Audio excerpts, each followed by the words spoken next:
রাজনৈতিক প্রতিহিংসার বলি ইনকিলাব মঞ্চের মুখপাত্র ওসমান হাদি।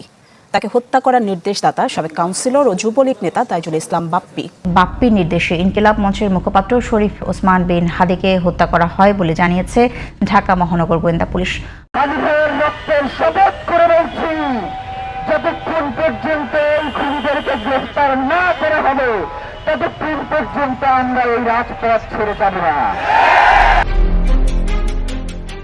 একটা গুলি শুধু একজন মানুষকে মারে না, কখনো কখনো একটা গুলি পুরো রাষ্ট্রকে প্রশ্নের মুখে দাঁড় করিয়ে দেয়। ৫,০০০ টাকায় যদি সীমান্ত বিক্রি হয়ে যায়, যদি খুনি নিরাপদে পালিয়ে যায়, আর যদি সত্য জানার আগেই গল্প বদলে যায়, তাহলে প্রশ্ন একটাই, হাদি কি শুধু খুন হয়েছেন নাকি তাকে পরিকল্পনা করেই চুপ করিয়ে দেওয়া হয়েছে? আজ আমরা বলবো সেই গল্প, যে গল্প শুনলে আপনার গলা শুকিয়ে যাবে আর প্রশ্ন উঠবে, আসলে দেশটা কার হাতে? হাদি ছিলেন এমন একজন মানুষ যিনি ভয় পেতেন না, যিনি অন্যায় দেখলে চুপ করে থাকতেন না, আর ঠিক এই কারণেই তিনি হয়ে ওঠেন কিছু শক্তিশালী মানুষের চোখের কাঁটা। পুলিশের তদন্ত বলছে হাদি হত্যাকাণ্ড ছিল হঠাৎ কোনো ঘটনা নয়, এটি ছিল ঠান্ডা মাথায় সাজানো এক ভয়ঙ্কর পরিকল্পনা।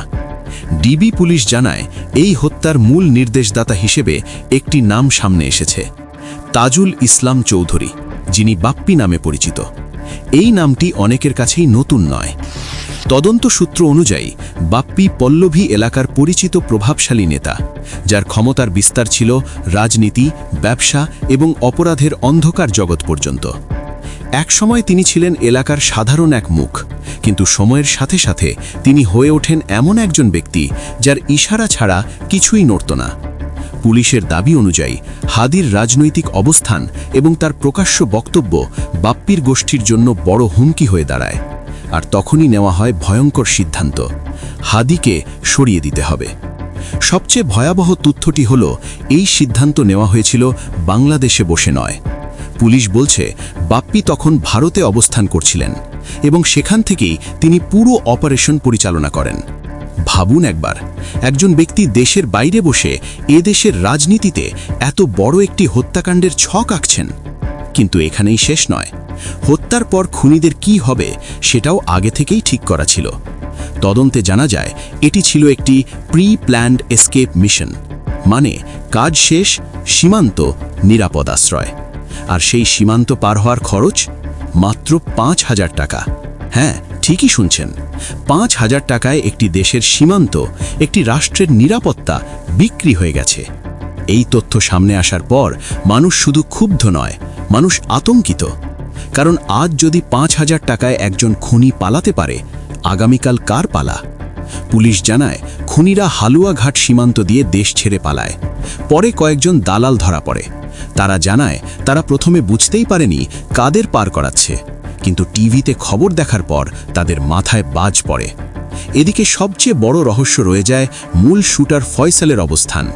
কখনো বলা হয় সে ভারতে, কখনো বলা হয় অন্য রাজ্যে, আবার সে নিজেই ভিডিও দিয়ে দাবি করে সে দুবাইতে।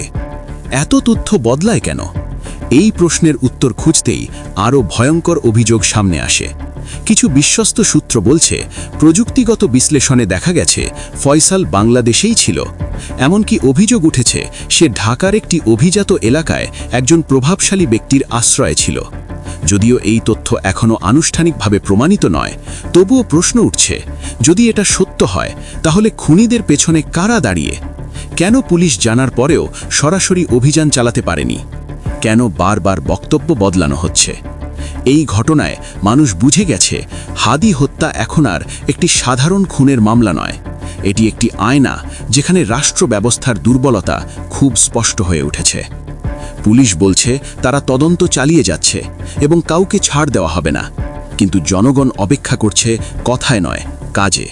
কারণ সত্য যদি চাপা পড়ে যায় তাহলে ন্যায় বিচার শুধু বইয়ের পাতায় থাকবে।